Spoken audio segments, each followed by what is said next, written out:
Hey folks, Doug Blake with Body Design University. In this video, I want to talk to you about the 4 main variables that you need to consider when it comes to cooking your foods, right? Yeah, it's about cooking in this video. The 4 main variables you need to consider while you're cooking food to maintain. Now, here's the deal, is to maintain maximum nutrient content of those particular foods. 4 main things you've got to consider. But before I go over those, please make sure that you subscribe to the channel. The other thing that really helps a lot is when you give us a thumbs up. You like it, right? So subscribing to the channel is great. Of course, we appreciate that. But also, if you find the videos that we do, this one in particular, or any of the others that you have watched, give us a thumbs up, give us a like, and let us know that you appreciate the content material that we are providing you. So on to those 4 things. Now, just keep in mind, the better your nutritional intake. In one sense, I will tell clients, I don't care in one sense what you eat, but if your nutritional intake is getting better from what you're used to, then I would say, sure, go ahead, use the cooking methods that you like. However, if you really want to up your game and maintain the highest level of nutrients, or I should say it another way, reduce the loss of nutrients. Because remember, anytime you cook something, there's some benefits to increased digestibility, absolutely. But for the most part, anytime you take a raw food product, a living vegetable, plant, even meats, right, eggs or anything like that, right, animal-based proteins, just as a for instance, anytime you process them, cook them, can them, anything you do to them, de facto, there will be some loss of nutrients. Now I'm talking about the micronutrients, vitamins and minerals. There's always going to be. Now, that's a given, but I wouldn't worry about that too much. And that's why I want to tell you, there are 4 things to keep in mind when you're processing, cooking your foods. And I'm not saying you should eat everything raw. You actually shouldn't. Okay, there's some things that actually are better, more beneficial if you cook them, but it's the way you cook them that is critical. So what are these 4? Number 1 is going to be temperature. Okay, just think of all the different cooking methods that you have available. Now, I'm giving you a very general rule. The higher the cooking temperature in general, the greater the loss of not all nutrients, not all micronutrients, not all vitamins and minerals, but in general, there will be a greater loss the higher the temperature. Okay, so for instance, deep frying, which is what, 375 degrees versus poaching. Now, again, I'm not giving you specific examples. I'm just saying temperature differences.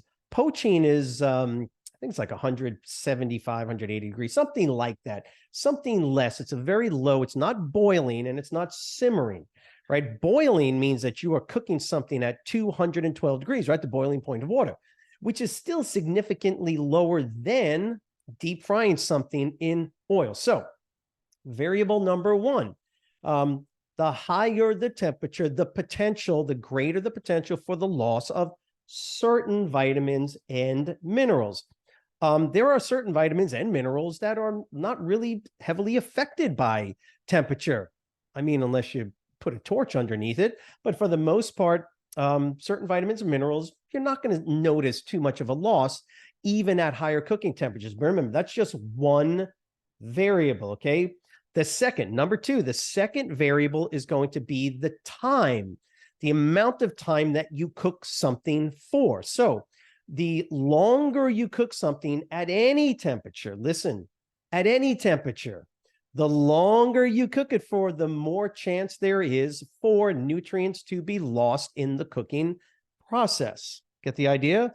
So the lower the temperature, the lower the time. If you combine those 2 variables, potentially the less loss of micronutrients, vitamins, and minerals you're going to see. The higher the temperature, the longer the cooking time. You combine those 2, the general loss or potential for loss of micronutrients, both vitamins and minerals, increases. Okay, so that's the 2 things. Remember, cooking temperature and the total amount of time that you're cooking something. Number three is going to be the use of or not use of water. Okay. Water could be a big issue, might not be an issue at all. When you're cooking foods, particularly vegetables that are high in vitamins, for instance, vitamin C and any of the water-soluble vitamins, so vitamin C, the B vitamins, those vitamins are soluble in water. So if I cook those foods, those food products, vegetables, fruits, whatever, and I boil them, okay, I will tend to lose more of those water-soluble vitamins. Now, by the way, certain minerals can actually be lost as well. Depends on the form that they come in, but certain minerals will come in specific forms. So salt, for instance, is made up of what? Sodium and chloride. So if I cook something and I need sodium and chloride in my sodium and chloride will dissolve readily in water. You'll literally get rid of all of the salt. Now, you do need some chloride in your diet. You do need a little bit of sodium in your diet. But the point is that even certain minerals can be lost if you cook with water. But now, think of that. That's three of them now. Poaching is a low temperature, generally, low cooking temperature, and the total amount of time you generally poach things in is pretty short. Good, but you're using water. So is poaching bad? Well, not necessarily. It depends on the food that you're using. And even though you're using water, and you will lose because of the solubility of water-soluble vitamins, but because you're using water, but you're using it at a very low temperature in a short period of time, maybe that balances out. I prefer to poach certain foods. Like I like to poach eggs. I like to poach fish for sure. Why? Because I just appreciate the lower cooking temperature. That's why I do it in very short cooking time. So you get the idea. So I just gave you three, and they're sort of the combo that you're using. I'll give you another example with those three. Let's say you like to stir fry. Is it healthy to stir fry? Sure, absolutely. Why? Nope. Now I'm using those three, just those three. Remember, I got one more. There's no water generally that I know of, unless you're using, I mean, stir fries that I've seen or I've done myself. I don't use water, use a little bit of oil. So that's good, right? So minimal loss of nutrients through water, but it's generally very high temperature. Ooh, that's a problem. Well, maybe not so much, because how long is the cooking time? Very short. So you see how we juggle these different variables. I like stir fry, and there is a minimal loss of nutrients. Even highly reactive vitamins like vitamin C and some of the B vitamins, which are highly reactive to heat and air exposure, minimal losses in those nutrients because of the cooking time. So it balances out the high temperature and the fact that there's no water. Okay, got that. Those are three of them. The fourth one, right, which may or may not be a big deal. I tend to go by I err on the side of what we call exposure, or the total amount of surface area exposure. The difference between a potato that you essentially bake, right, a whole potato with the skin on that you bake, versus chopping that son of a gun up into multiple small and then throwing it into a frying pan with lots of oil. What's the difference in nutrient loss? I'm not talking about total amount of fat. Significant difference in nutrient loss, or the maintenance of nutrients, right? Because of the surface area exposed to whatever cooking scenario you're putting it under. So in other words, the greater the surface area of contact, right, with the pan or the water, or whatever the baking dish or whatever you're using, the greater the chance for micronutrient loss. I hope that makes sense. In other words, a baked potato, and I'm just using that as an example, or a whole carrot, right, or an entire onion. This is what I like to do, by the way. Although, of course, I cut onions up. I like to take whole onions and bake them.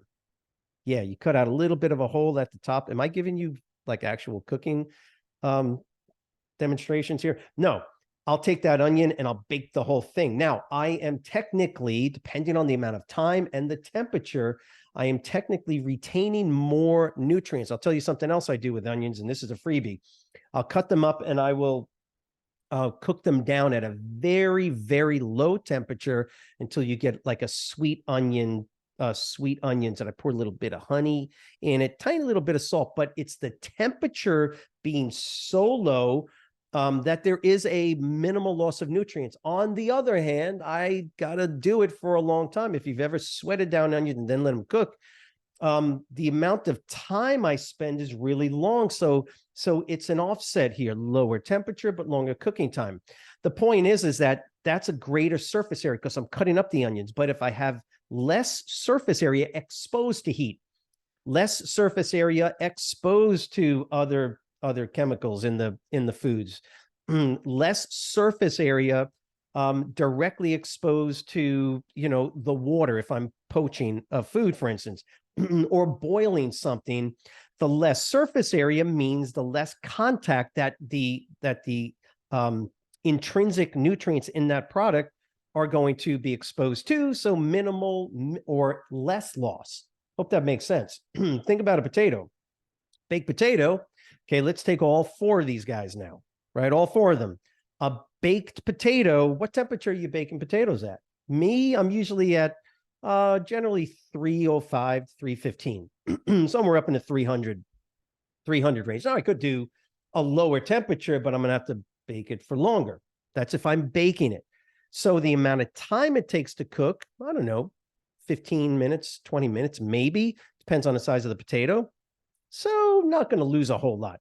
Temperature 300, somewhere around that. That's not a significantly high temperature where I'm going to lose nutrients, but I might lose some, right? So there's a potential because of the temperature. Surface area is minimal. Plus, I've got that protective skin over it, and I'm not using water. So when I balance everything out, baked potato, great. That is a great way to cook a potato to minimize micronutrient loss. You know what an even better way to do it is? Well, some people don't like the microwave, and I'm sure there are issues related to microwave use, but a microwave, because I have to cook a potato for, normally the potatoes I get are about yo big. I don't like the large ones. I get the small ones, maybe 3 minutes. Very short cooking time. Now, there is something to be said for the internal temperature that gets built up, but honestly, microwaving a potato, very, very little micronutrient loss. Remember, there's always going to be some loss. The other thing, of course, about microwaving, baking, roasting is that on balance, because of the temperature, right, is not significantly high, you're getting a benefit of that variable. So what are the four variables? Okay, total amount of time. Ideally, the less time you cook, the better. Temperature. Ideally, the lower the temperature, the better. Water. The less water used in the cooking process on its own as its individual separate variable, the better. Okay.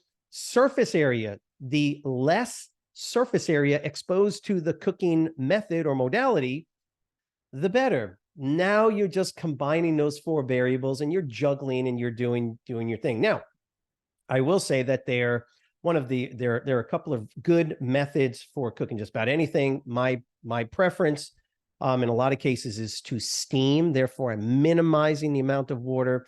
Steaming vegetables, for instance, is a great way to, of course, maintain nutrients or minimize nutrient loss. In a lot of cases, I will eat a lot of my vegetables raw, but on the other hand, there's a gazillion studies out there that say actually cooking certain vegetables for certain periods of time at low temperatures actually makes certain nutrients, micronutrients, better available to the human body. At the end of the day, please keep in mind, got a bunch of these things, a bunch of these variables that you're juggling together. Minimize where you can those elements or those variables that tend to destroy, eliminate nutrients, and try to maximize or increase the use of cooking methods that will maintain the nutrients. By the way, even if you do boil,